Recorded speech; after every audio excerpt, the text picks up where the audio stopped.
Apakah ini pertama kalinya bagimu?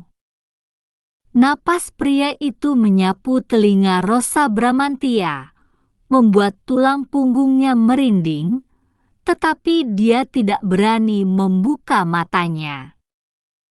Santailah. Aku tidak akan menyakitimu, ucap pria itu dengan suara serak.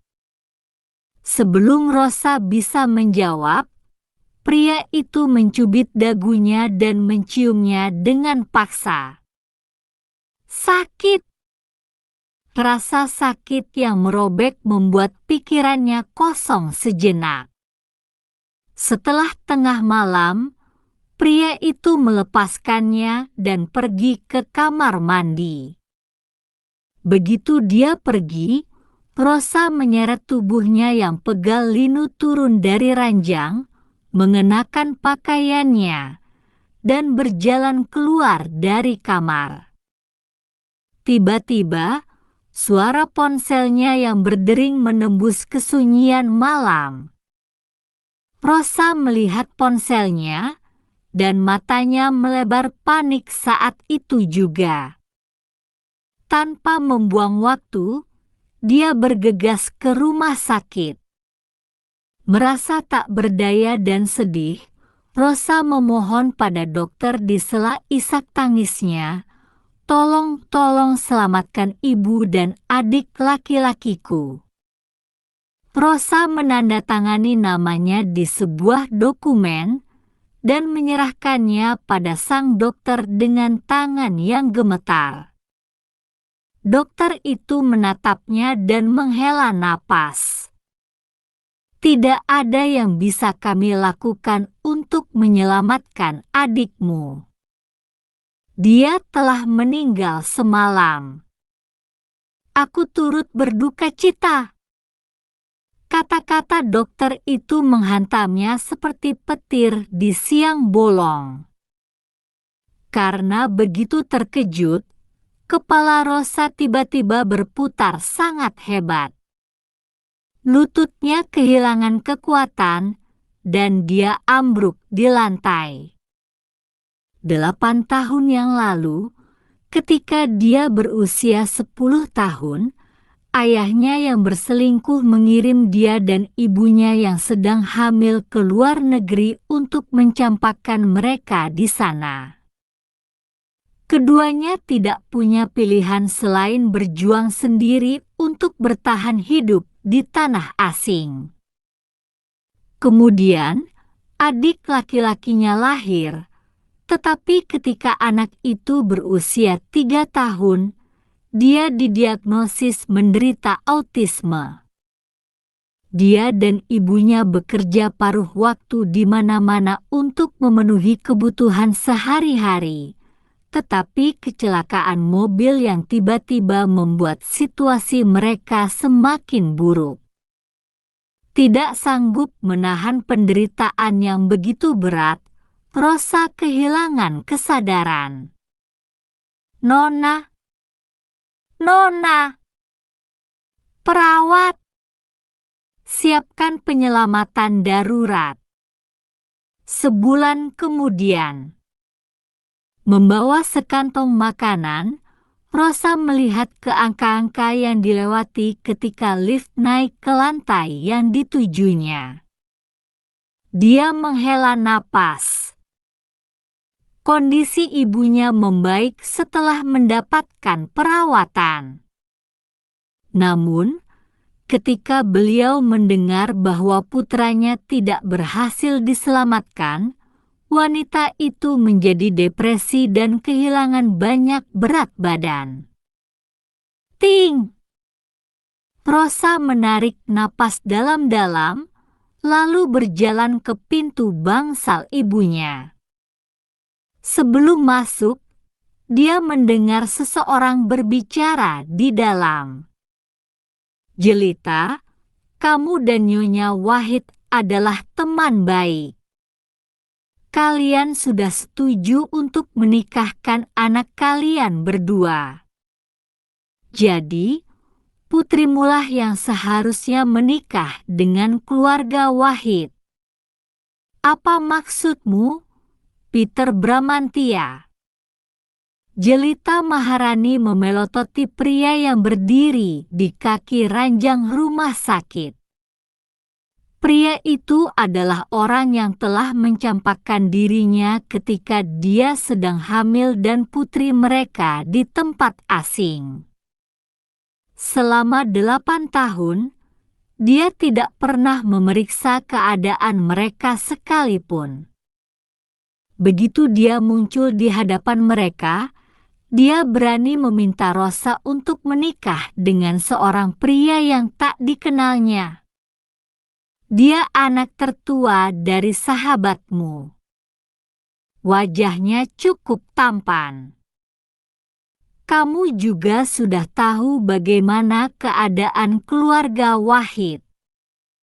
Rosa pasti akan menjalani kehidupan yang makmur setelah menikah dengan keluarga mereka.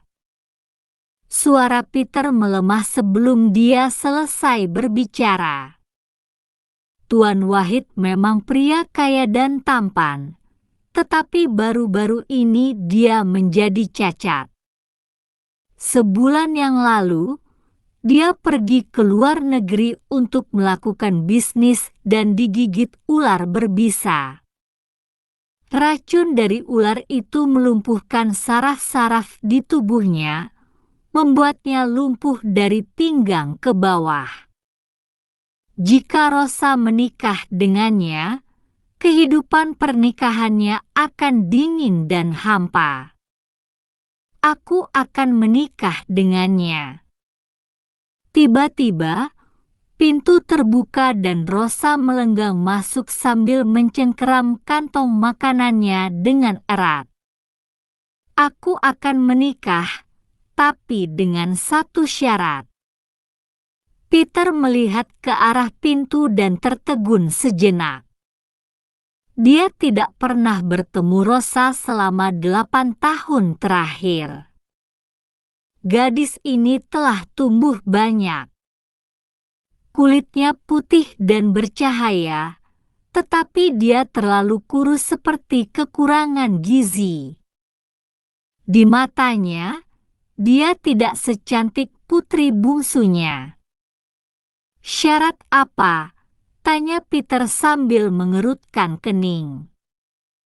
Ibu dan aku akan kembali ke dalam negeri, dan kamu harus mengembalikan semua harta miliknya.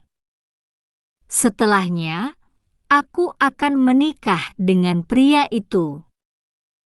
Saat dia berbicara, Rosa mengepalkan tinjunya begitu erat sampai kuku-kuku jarinya menancap di telapak tangannya. Rosa, jelita ingin membujuk putrinya. Rosa telah melalui banyak penderitaan bersamanya. Dia tidak bisa hanya berdiam diri dan melihat putrinya dipaksa menikah seperti ini. Mendengar jelita seperti akan membujuknya, Peter khawatir Rosa akan berubah pikiran, jadi dia dengan cepat berkata, "Oke, oke. Selama kamu berjanji untuk menikah dengannya, aku akan membawa kalian kembali. Dan harta ibuku." Melihat Peter ragu-ragu, Rosa mencibir dengan dingin. Aku yakin bahwa adik perempuanku sangat cantik dan pantas mendapatkan suami yang lebih baik. Jika dia menikah dengan seorang pria cacat, seluruh hidupnya akan berakhir. Lagi pula, kamu dan ibuku telah bercerai. Sudah seharusnya kamu mengembalikan semua uang yang ibuku bawa ketika menikah dengan keluarga Bramantya. Mendengar ini, Peter merasa bersalah dan menghindari kontak mata dengan Rosa. Akhirnya, Peter menggertakkan gigi dan memutuskan untuk menuruti syaratnya. Aku akan mengembalikannya setelah kamu menikahi Tuan Wahid. Putri bungsunya sangat cantik. Bagaimana dia bisa membiarkannya menikahi pria itu dan menyia-nyiakan potensinya? Memikirkan hal ini, Peter merasa sedikit lega karena berhasil menjauhkan putri bungsunya dari kemalangan itu. Akan tetapi, perasaan bencinya terhadap Rosa semakin bertambah. Gadis itu tidak hanya berlidah tajam, tetapi juga serakah akan uangnya. Peter menatapnya dengan dingin. Rupanya ibumu tidak membesarkanmu dengan baik. Kamu tidak mengerti sopan santun sama sekali. Rosa hanya memutar matanya ke atas dan tidak berniat untuk membalas ucapannya. Dia terlalu lemah dan tidak berdaya sekarang. Dia tidak bisa mengambil risiko dengan menyinggung Peter. Kemasi barang-barang kalian. Kita akan berangkat besok. Tanpa menunggu jawaban, Peter berbalik dan keluar dari bangsal dengan marah.